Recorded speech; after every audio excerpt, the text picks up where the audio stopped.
వారిని కాపాడటానికి అహోబిల క్షేత్రమునందు మరల అవతరించినటువంటి రూపమే లక్ష్మీ నృసింహ దివ్య స్వరూపం. ఒక్కడి గుర్తుపెట్టుకోండి, ఈనాడు మనమందరం ఇలా దీపాలు వెలిగిస్తున్నాం, జ్ఞానంతో ఉన్నాం,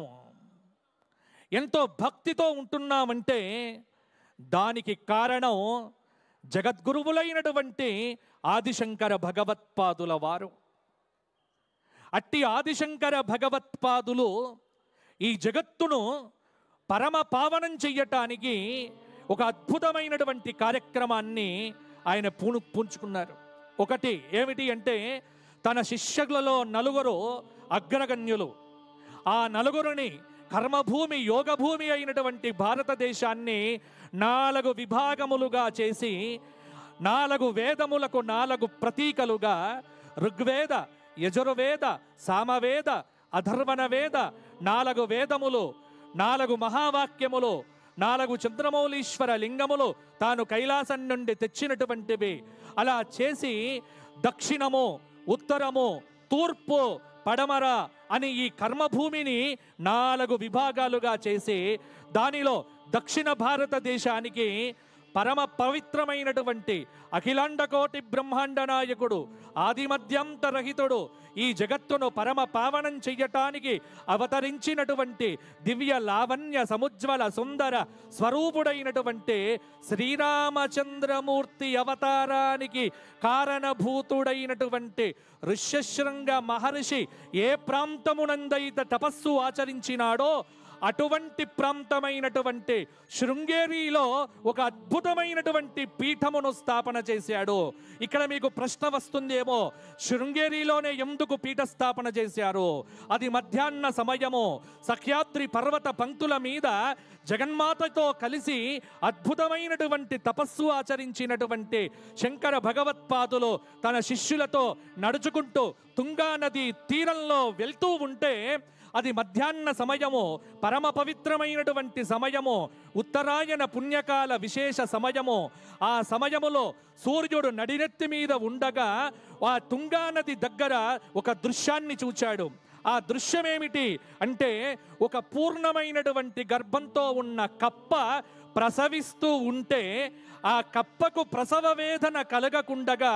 ఒక సర్పము తన యొక్క పడగతో కాపాడుతూ ఉన్నటువంటి దృశ్యాన్ని చూచారు జగద్గురువులైనటువంటి ఆదిశంకర భగవత్పాదుల వారు. ఆశ్చర్యం కలిగింది. కప్పను చూస్తేనే పాము మింగుతుందే, అటువంటిది ఈ కప్పను ఈ పాము కాపాడుతున్నదేమిటి అని ఆశ్చర్యం కలిగి, పరస్పర విరోధం కలిగినటువంటి 2 జీవుల యందు వైరభావము లేకుండా ఉన్నదే, ఏమిటి ఆశ్చర్యము అని శంకరాచార్యుల వారు ఒకసారి వెనక్కు తిరిగి ఆ వనమాల దుర్గతో, వనదుర్గా మంత్రముతో మహాకాళి, మహాలక్ష్మి, మహాసరస్వతి, రాజరాజేశ్వరి, అంబిక, చండిక, దుర్గా పరమేశ్వరి అయినటువంటి ఆ తల్లిని ప్రశ్నిస్తే ఆ తల్లి చెప్పింది, నాయనా శంకర, ఇది దివ్య ధాత్రి, ఇది మహిమాన్విత స్థానం, యావత్తు భారతదేశానికి ధార్మిక దిక్సూచిగా మారబోతున్నటువంటి ప్రదేశము, శ్రీరామచంద్ర ఆవిర్భావానికి కారణభూతమైనటువంటి దివ్య ప్రదేశము, తపస్సు చేసినటువంటి ప్రదేశము, మహిమాన్విత దివ్య ధామము, ఇది ఋష్యశృంగగిరి. అందుకే నాయనా, ఇక్కడి నుండి ధర్మం అనేటువంటిదే ప్రవర్తిల్లాలే, ధర్మ ప్రచారం ఇక్కడి నుండి జరగాలి అని జగద్గురువులకు ఆదేశం ఇవ్వగా, జగన్మాత యొక్క ఆదేశముతో వెంటనే రాతి మీద శ్రీచక్రాన్ని లిఖించి వనదుర్గా మంత్రముతో శారదాదేవి ప్రతిష్టాపన చేసి అక్కడికక్కడ దక్షిణాంనాయ శృంగేరి శారదా పీఠాన్ని స్థాపన చేసి తన యొక్క శిష్యులలో అగ్రగణ్యుడైనటువంటి సురేశ్వరాచార్యుల వారిని చక్కగా వారు మొదటి పీఠాధిపతిగా వారు చక్కగా ప్రతిష్టాపన చేసి వారు దక్షిణాంనాయ శృంగేరి శారదా పీఠాన్ని ధర్మస్థాపన కోసం నిలపడం జరిగింది. ఆ రోజు నుండి ఈ రోజు దాకా, నాటి నుండి నేటి దాకా అవిచ్ఛిన్న గురు పరంపరతో భారతదేశం యొక్క